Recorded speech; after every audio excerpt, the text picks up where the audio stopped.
बेगूसराय प्रखंड क्षेत्र अंतर्गत एपीएस उच्चतर माध्यमिक विद्यालय नावकोठी के खेल मैदान में दिव्य ज्योति जागृति संस्थान द्वारा आयोजित श्री रामचरितमानस एवं गीता ज्ञान यज्ञ के 5वें व अंतिम दिन सर्व श्री आशुतोष महाराज जी की शिष्य स्वामी यादवेंद्रानंद जी ने कहा कि पूर्ण गुरु नर रूप में श्रीहरि होते हैं।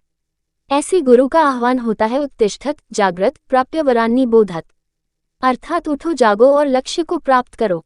स्वामी ने कहा कि जर्रे जर्रे में है झांकी भगवान की किसी सूझ वाली आंख ने पहचान की। भगवान दिव्य है तो उसके दर्शन के लिए दिव्य दृष्टि चाहिए। अर्जुन भगवान श्री कृष्ण के समक्ष खड़े थे, फिर भी उसे तत्वदर्शी गुरु की शरण में जाने को प्रेरित करते हैं। ये घटनाएं बताती है कि यदि ईश्वर को प्राप्त करना है तो तत्वदर्शी गुरु के सानिध्य में जाना होगा।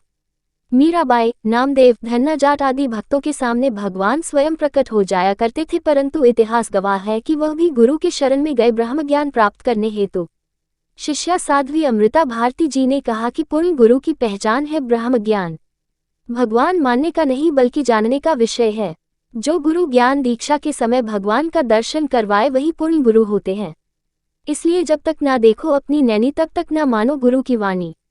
दिव्य ज्योति जागृति संस्थान के संस्थापक व संचालक श्री आशुतोष महाराज जी के पावन सानिध्य एवं अलौकिक मार्गदर्शन ने सहस्त्रों निष्काम आत्मज्ञानियों का निर्माण किया, जो विश्व के कोने कोने में पहुंचकर ब्रह्म ज्ञान का प्रचार प्रसार करने में निरंतर संलग्न है।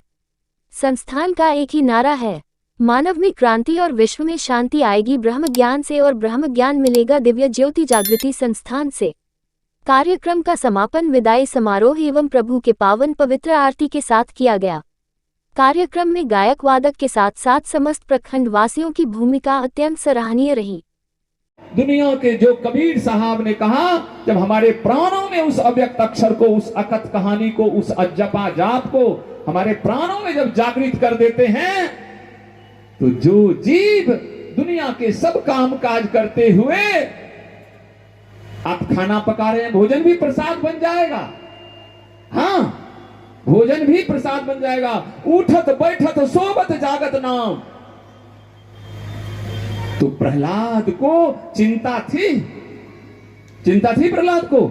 आज भी माताओं बहनों, डंके की चोट पर गारंटी के साथ कहता हूं, अगर आप सच्चे जिज्ञासु हैं, सच्चे खोजी हैं, मन में चाह है, आप कुरूप हैं, आप सुंदर हैं, आप किसी भी जाति पाति से हैं, आप अमीर हैं, आप गरीब हैं, आप अनपढ़ हैं, आप विद्वान हैं, आप जैसे भी हैं, अगर मन में लगन है, मन में प्यास है, मन में तड़प है, जिज्ञासु बन करके उसको प्राप्त करके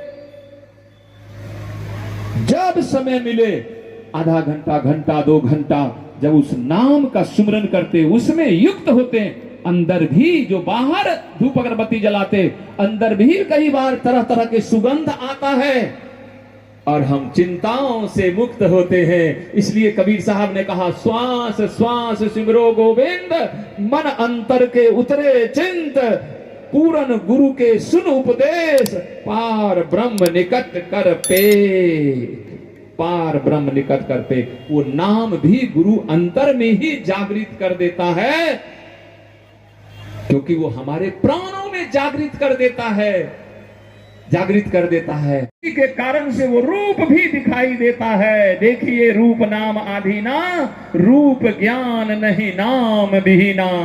ये है रामायण। कहां है सज्जना? देखिए रूप नाम आधीना, रूप ज्ञान नहीं नाम बिहीना। तो ये तीसरी चीज जो अविनाशी है, वो नाम भी गुरु अंतर में ही वो करता है।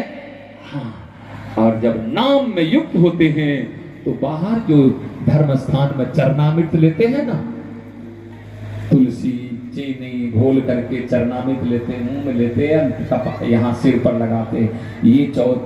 ये इसलिए कहा, सुन समझहि जन मुदित मन, मज्जहि अति अनुराग, लहि चार फल अक्षत तन, साध समाज प्रयाग।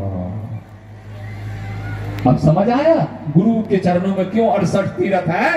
क्योंकि ये तीर्थराज, ये बाहर के तीर्थराज तो कहने सुनने में आ रहा है। रामायण में लिखा है, रामायण पढ़ने वालों नोट कर लीजिए, अकथ अलौकिक तीर्थ राओ अदे सद्य फल प्रकट प्रभाव